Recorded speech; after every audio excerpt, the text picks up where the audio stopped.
Diariamente vemos todo tipo de injustiças sendo cometidas. Violência, corrupção, desigualdade social.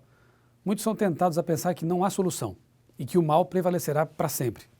Essa era a mesma preocupação de vários autores bíblicos. Até quando existirá injustiça no mundo? Ao longo de toda a Bíblia é dada a certeza de que Deus é o justo juiz de seu povo e do mundo. Justos e injustos são julgados. A diferença é que o primeiro grupo é absolvido, enquanto o segundo é condenado. Por meio do juízo, Deus mostra a todos a inocência do justo e elimina o opressor.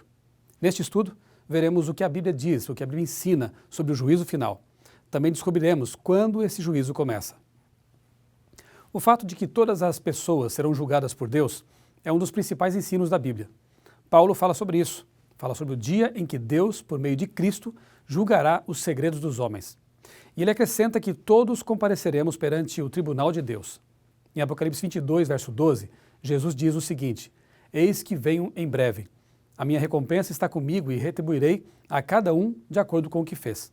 Porém, o que cada um receberá da volta de Cristo é determinado pelo juízo. A conclusão lógica é que o juízo começa antes do retorno de Jesus.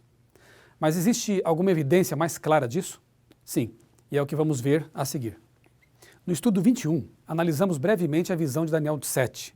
Se necessário, se você puder, recapitule o que vimos sobre esse tema, pois agora ele será útil, será necessário mais uma vez. Continuaremos no ponto em que encerramos o estudo naquela ocasião.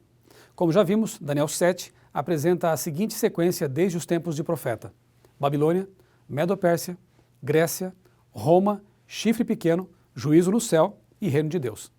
Note que Daniel apresenta a mesma ideia que estudamos há pouco. O juízo começa antes da volta de Cristo. Essa visão mostra claramente que o juízo ocorre enquanto o poder, representado pelo chifre pequeno, fala palavras insolentes e oprime o povo de Deus. No estudo sobre Daniel e Apocalipse, vimos também que as profecias de Daniel são paralelas. Cada visão apresenta essencialmente os mesmos elementos, os mesmos eventos, e aprofunda o que foi dito na visão anterior. Assim, por exemplo, os capítulos 2, 7 e 8 são similares. Como já estudamos, o capítulo 7, será fácil entender agora o capítulo 8. Daniel 8 apresenta a seguinte sequência: carneiro, bode, chifre pequeno, purificação do santuário e eliminação do chifre pequeno. O carneiro e o bode são identificados explicitamente como a Medo-Pérsia e a Grécia. Portanto, temos uma sequência semelhante à do capítulo 7. Medo-Pérsia, Grécia, Roma, chifre pequeno, purificação do santuário e destruição dos ímpios.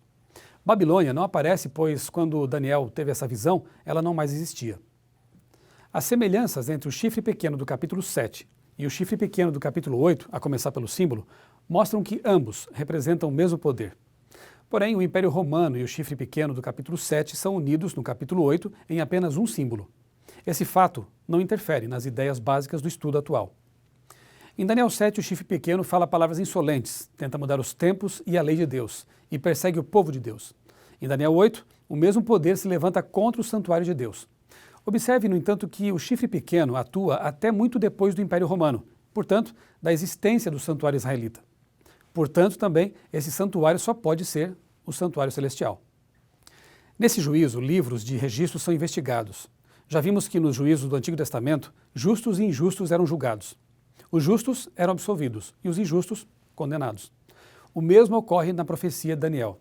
O chifre pequeno que oprimia o povo de Deus é condenado. O povo de Deus, por outro lado, recebe uma sentença a favor de si. O Filho do Homem, Jesus Cristo, comparece no juízo a favor do povo de Deus. O Novo Testamento diz que ele é o nosso advogado junto ao Pai.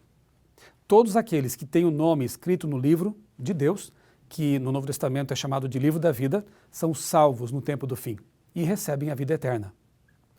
Quando comparamos ambos os capítulos de Daniel, um fato se torna bem evidente. O juízo celestial, no capítulo 7, equivale à purificação do santuário no capítulo 8. Lembre-se da sequência de eventos desses capítulos que vimos há pouco. Em Daniel 8, os símbolos usados para representar os reinos são um carneiro e um bode, que aparecem juntos no ritual do santuário apenas no dia da expiação. Daniel 8 menciona também as transgressões ou a rebelião que contaminam o santuário. Essa palavra em hebraico, pessá, aparece no ritual do santuário somente no dia da expiação. A conclusão é óbvia. Daniel 8 fala do dia da expiação.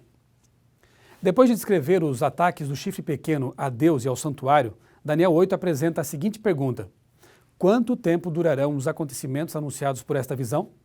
Até quando será suprimido o sacrifício diário e a rebelião devastadora prevalecerá? Até quando o santuário e o exército ficarão entregues ao poder do chifre e serão pisoteados? A palavra visão, em hebraico, razon, se refere a toda a visão do capítulo 8. Sendo que a visão começa com a Medopérsia, o tempo em que durariam os acontecimentos da visão tem início na Medopérsia e se estende pelos reinos seguintes até o chifre pequeno. Em resposta à pergunta do versículo 13, é dito o seguinte: isso tudo levará 2.300 tardes e manhãs. Então o santuário será reconsagrado.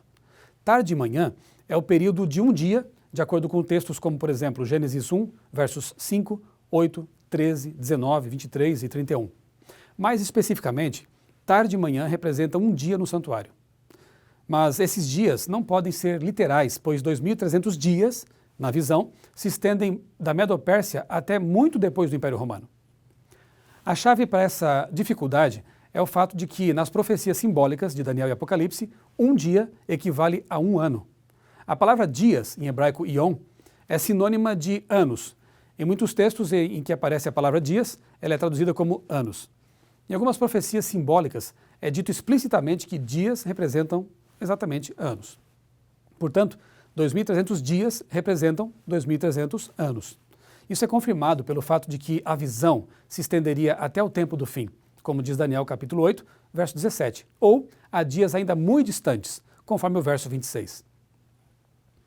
O que vimos até aqui mostra que depois de 2.300 anos ocorreria o juízo descrito em Daniel capítulo 7 e a purificação do santuário mencionada no capítulo 8.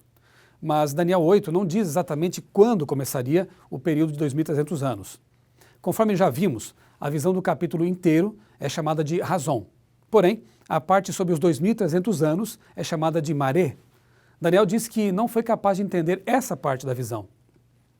Algum tempo depois, o anjo Gabriel é enviado ao profeta para explicar-lhe especificamente a maré, ou seja, a parte da visão relacionada aos 2.300 anos.